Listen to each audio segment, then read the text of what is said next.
I've got about half a century. I know it sounds like a lot, and it is. A half a century of working in the electronic business. My father is from China, and I was born in Louisiana. Hence, I could build the Asian Cajun. I didn't give myself that name, by the way. That's my coworkers did that for me. They're a lovely group of people.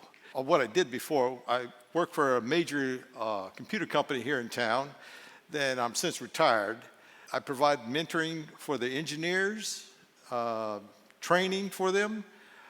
Just like Ramir indicated, I now do mentoring for the students at Eastview High School. They're great people, great students. I love the guys a lot. They're a lot of fun to work with. It's amazing how intelligent these guys are. I never could have been that at my age. Like I said, my father is from China, and I learned early on that working with him, because he was a chef and he had his own restaurant. And I was his sous chef, I was his bottle washer, made coffee, swept the floors, whatever my father wanted, that's what I did.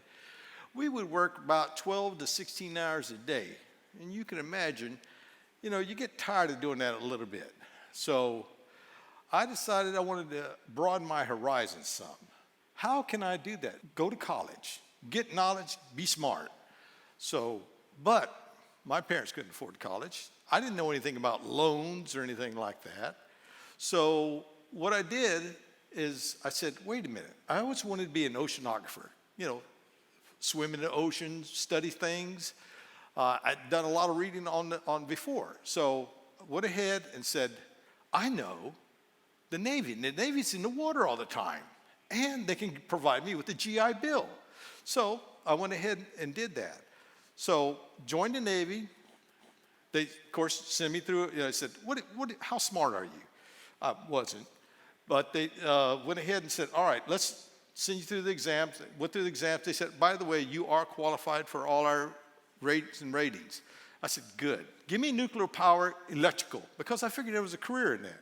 Well, they got to looking at that, and they said, we can guarantee you nuclear power, but we can't guarantee you electrical. I said, no. I want electronics. So I figured that was also a good future to go. So I looked at that, got into their portfolio of all the different positions, and one of them said, computers, data processing, programming. I said, oh, that looks neat. But now remember, I'm 17, 18 years old. Your brain isn't mature at that point. So I went ahead and looked at it, and there on the emblem of the arm for what they called a data system technician was a real super cool symbol. I said, oh yeah, super cool symbol. That's what I want. Tell me, is that the right logical decision to make for a career? Okay, it felt right to me. The training was difficult. I'll admit that. They sent me to San Diego, dang them, and I went ahead and got my training there. They took me always from components, just basic electrical components, all the way to actual full system computer systems. Excellent training. One of the things they did, of course, I had to go to San Francisco then to do some more training. Again, what an odious statement. Then, after that, they had the audacity to say, all right, you're going to your final training station, Key West, Florida. Okay, I guess I'll have to sit out in the sun and go scuba diving and snorkeling and stuff like that. I did that. And by the way, I also got training too. So now the specialty I had was naval intelligence. I know some of you people saying, well, isn't that an oxymoron? But I went ahead and got my training in that, and they said, by the way, your specialty you have is on an aircraft carrier. I was stationed aboard the USS Kitty Hawk. That's an F-14 sitting there. They were the meanest looking aircraft. You could just sit in there squatting going like, mess with me. I had a great time on there. We went all over the Western Pacific. It's called a Westpac. Philippines, Japan, Korea, Hong Kong, all these great places. I loved it there. And like I said, and one thing the military did for me is they said, listen, we're going to be crossing the big blue, the ocean, and it's going to take us days. You work 12 on, 12 off. So they said, we will go ahead and allow you to have college courses if you want. I said, heck, I'm always into learning. I always want to advance myself. I want to increase my horizons. So during that time when we were crossing the Big Blue, I would take college courses. And we did it several times, both coming and going. And, I ended up with like 12 semester hours of college. I wish I'd taken more, but, of course, I was too busy having fun, too. Just before I got out of the Navy, they said, hey, they wanted to keep me recruited. So they said, all right, let's look and see what your abilities are. So they looked down in their book, and they're looking through there, and he's looking at my scores and stuff like that. And he says, whoa, look at this. He says, you've got good scores, you got good evaluations. He says, you could be a pilot. And he looks up, and he looks at my glasses, and he says, except for those Coke bottle glasses you got on. As a pilot, they want you to have perfect everything. That's changed up a little bit, but at the time, it was like, nope, you got to have perfect vision. So, got out of the military, went ahead and went to my next job. Took my GI Bill, which is what I wanted originally. Went into college, University of Houston, and started trying to get my degree. Now, some of you guys understand this. Because I was going half-time, it took me 10 years to get my electrical engineering degree. 10 years. Don't do that. If you can at all avoid it, don't do that. Between the time I took Calculus 1 to the time I took differential equation was almost 7 years. I'm sorry, but after 2 years past Calculus 3, my brain's already dumped everything out of there. It's like, make room for more stuff. Differential equations now says, oh, by the way, that Calculus 3 class, which you should have had last semester, now we're going to use it. That was 2 years ago. So if you can at all do it, go full time. Working at my job, we did 50-hour weeks. It took a long time. And then, after hours, we would also go, on the weekends, we'd go to my work, and we would go and study. All us old folks, 30 years old back then. And we would go ahead and get our, courses, go through the calculus, go through the physics, stuff like that. And of course, we wanted to stay there all the time. I would go ahead and cook meals for us. Remember, my dad was a chef, so I had to do that. Later on, when I went to my new job here in Austin with that big old fancy computer company, loved the job, loved the people, loved the stuff I was doing, always learning stuff. They decided, said, hey, you want to go some more courses? Go ahead. So I went down to University of Texas, Austin Community College, and took stuff. One of the times I was there, I saw, hey, wow, look, they've got a welding class. I wanted to do welding. Don't ask me why. Who wants to smell all that stuff? But I did. Kind of sick in the brain. But they said, oh, sorry, that course is all filled up. I said, dang it. But there was a ground school. I had always wanted to fly. I wanted to get my certificate. Well, took the ground school. 3 years later, boom, I'm a pilot then. They said, boom, you're certified to fly. I know, that's insanity. I said, wow, the cost of planes are expensive. So how can I get it to the point where I can afford this stuff?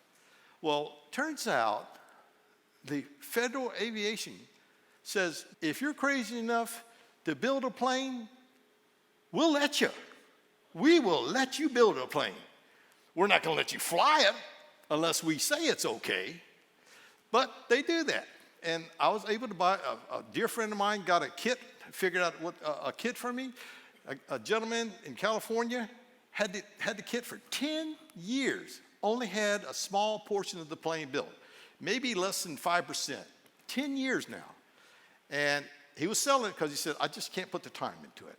Because I said, all right, I went there, looked at it, bought it, brought it back here to Austin. At that point, I'm going like, boy, I must be insane. But the thing is that I had friends that knew how to build the plane. I had friends that were inspectors at a major airline that knew how to look and say, yes, this plane is good, or no, it's not. I started building on the plane, and in 3.5 years, My wife, bless her heart, she's a heart of gold, was more than happy to sit there and go like, here, I will help you rivet this plane together. You know, I don't know many people who are that crazy, but she said she would. And, you know, she's willing to fly with me too. We put 20 hours every week into building that plane, and our vacation time too. 3.5 years. Was it worth it? Oh, heck yeah. Oh, heck yeah.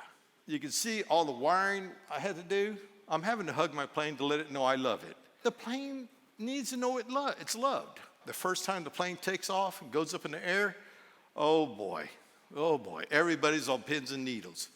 But we had high confidence. And that, in fact, is the first flight. This plane's coming in for landing right there. But we had a great time with it. There's my plane right there. The Asian Cajun, fully built. The colors are blue and gold in the tribute to the Blue Angels. That's my wife. The ribbons on the side, she's a cancer survivor, bless her heart. And the artwork on the tail is a bomber babe holding a Master Chief's hat. The crawfish is a symbol of the fact that I do a crawfish boil every year with about 1,000 pounds.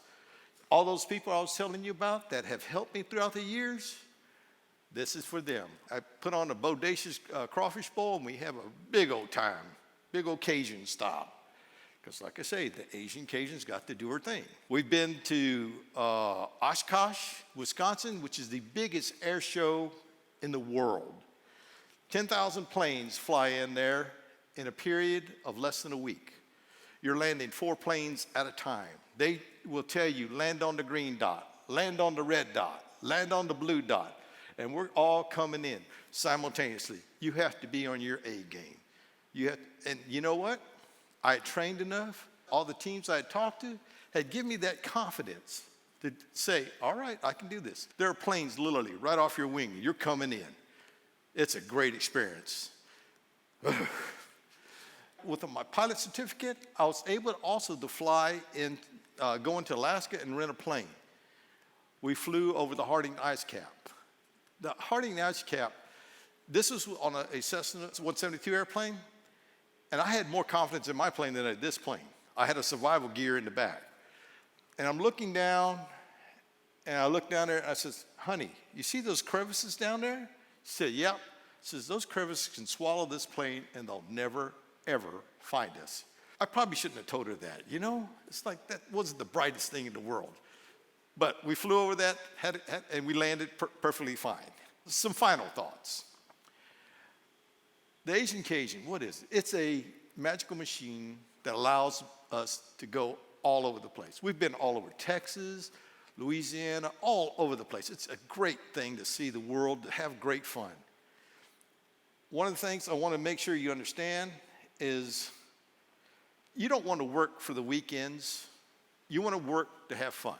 During flying, when you're flying the aircraft, elevation, altitude is your life. It gives you more options. Having the right attitude that no matter what, you're going to survive. You're going to do the right thing. If you don't have the right attitude and you don't keep elevating yourself, then you lose the horizons that you can look for. Raise your horizons. Look for better things to look for. If I don't have wind going across my wings, if I'm not got a good flow, if I'm not moving forward, all my control surfaces, my ailerons, my flaps, my rudder, they mean nothing. I can't steer that plane if I'm not moving forward. Always move forward. Always elevate. Always get to the point where you can succeed. Give yourself options through life. Thank you very much.